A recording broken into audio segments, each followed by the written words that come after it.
하나. 우선 비트코인과 이더리움에 대해서 한번 설명드리도록 하겠습니다. 비트코인은 가격이 비싸기 때문에 이더리움을 대신 사려고 하는 그런 투자자들이 있는데요. 과연 비트코인 대신 이더리움을 사도 되는지에 대해서 한번 분석을 해보았습니다.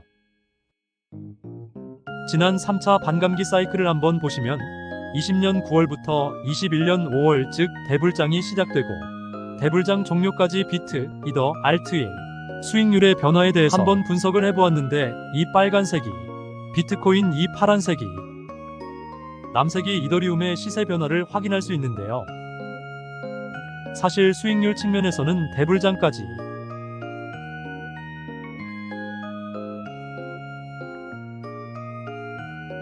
큰 차이가 없는 것으로 확인할 수 있습니다.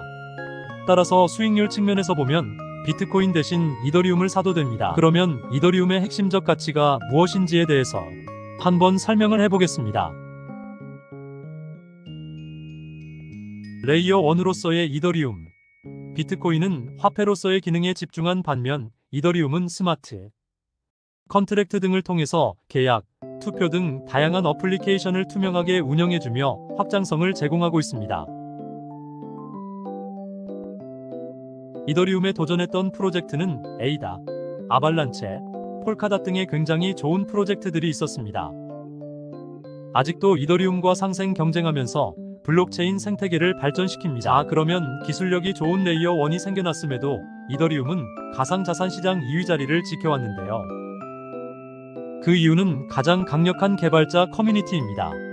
따라서 이더리움은 강한 커뮤니티를 바탕으로 다른 레이어 1 프로젝트와 상생하며 지속적으로 발전할 것으로 판단됩니다. 투자로서의 이더리움.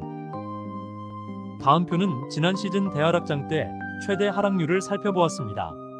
이더리움의 경쟁자인 솔라나 같은 경우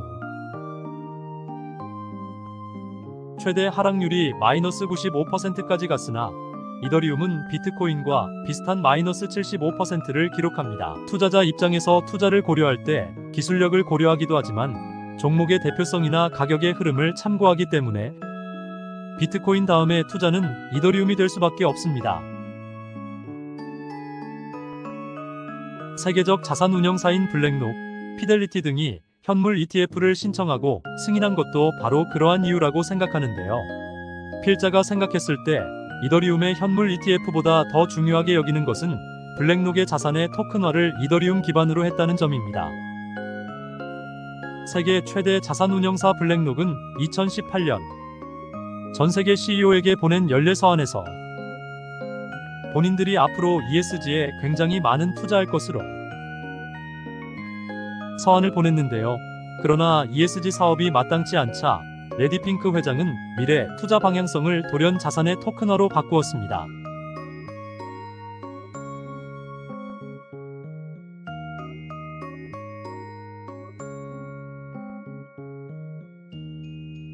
즉 미래 먹거리를 ESG에서 자산의 토큰화 방향으로 방향을 전환한 것인데요.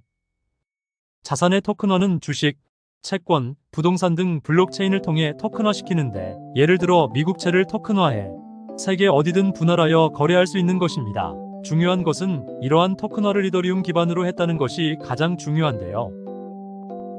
세계 최대 자산 운용사 블랙록이 미래의 먹거리로 밀고 있는 분야를 이더리움 기반으로 택하였고, 이더리움은 이제까지 그랬듯 가산시장에서 강자로 군림할 것으로 생각합니다. 알트코인 트렌드와 필자의 알트코인 포트폴리오입니다.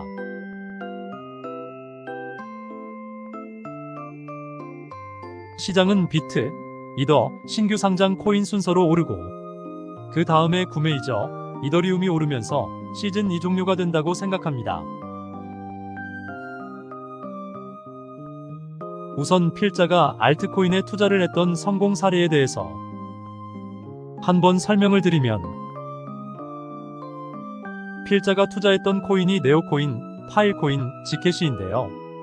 지캐시, 네오코인, 파일코인은 이때 매수해서 네오, 파일코인, 지캐시를 다음과 같은 시기에 매도를 하였습니다. 그래서 수익을 얻었던 그런 사례가 있었는데,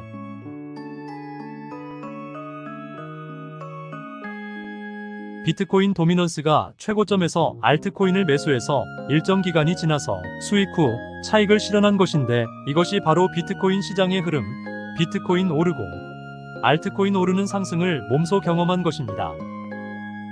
그러나 필자는 알트코인에 굉장히 많은 투자, 실패를 한 적이 있었는데요. 우선 첫 번째 매도 타임을 놓쳤던 코인이 있습니다.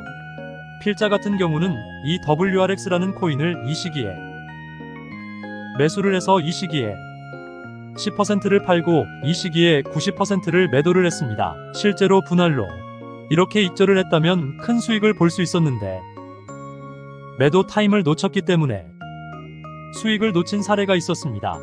따라서 이런 알트코인이 급등할 때는 당연히 반드시 분할로 100% 다 매도를 하는 것이 가장 좋다는 시사점을 얻었습니다. 그리고 대하락장 초입, 시가총액이 낮은 인슈어 에이스라는 코인을 매수를 했었는데요.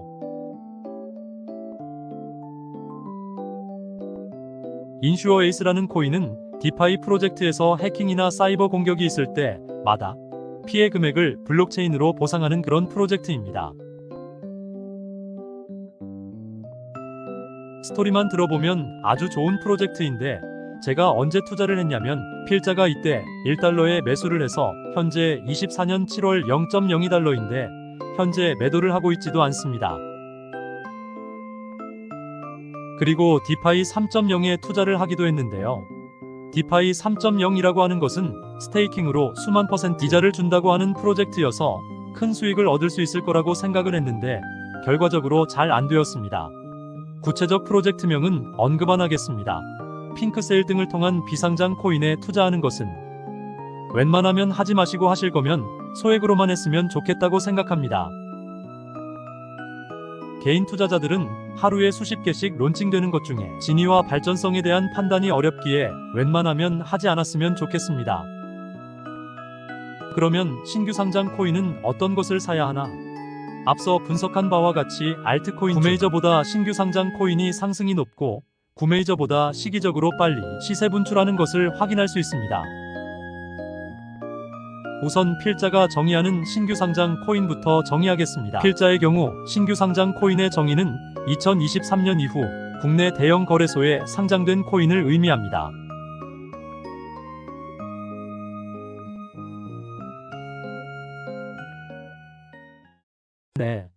빗썸 등 국내 거래소 같은 경우는 심사를 통해 코인을 신규 상장시키기에 신규 상장 코인 중 좋은 종목이 많다고 볼 수 있습니다.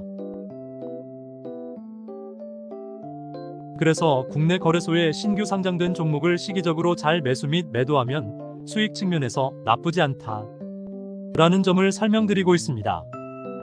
알트코인 트렌드 변화입니다. 시기별로 간략히 정리를 해봤는데요. 2차 반감기 및 이전, 그리고 3차 반감기, 그리고 4차 반감기 트렌드인데, 프로젝트 성격이 과거에는 굉장히 뜬 구름을 잡는 프로젝트가 많았다면 현재 4차 반감기는 뜬 구름보다는 실물과 연계한 그런 프로젝트들이 많은데요. 예를 들어 NFT, AI, RWA 등의 프로젝트들이 굉장히 많이 생겨났다는 것을 확인할 수 있습니다. 2차 반감기 이전에는 다음과 같이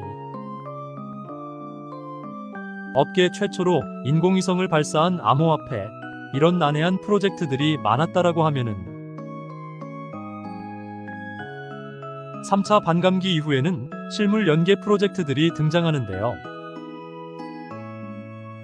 예를 들어서 NFT로 제작된 작품의 경우 비싼 가격에 거래되기도 하였습니다.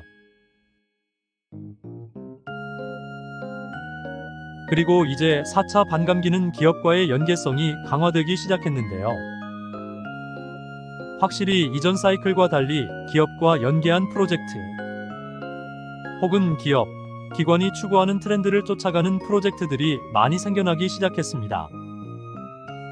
AI 관련된 프로젝트, 텔레그램의 톤코인처럼 기업이 개발자에 보상해주는 블록체인 프로젝트, 그리고 블랙록의 레디핑크 회장이 자산 토큰화를 천명하였고, 관련하여 RWA와 관련된 종목들, 대표적으로 온도 파이낸스 등의 프로젝트들이 있습니다.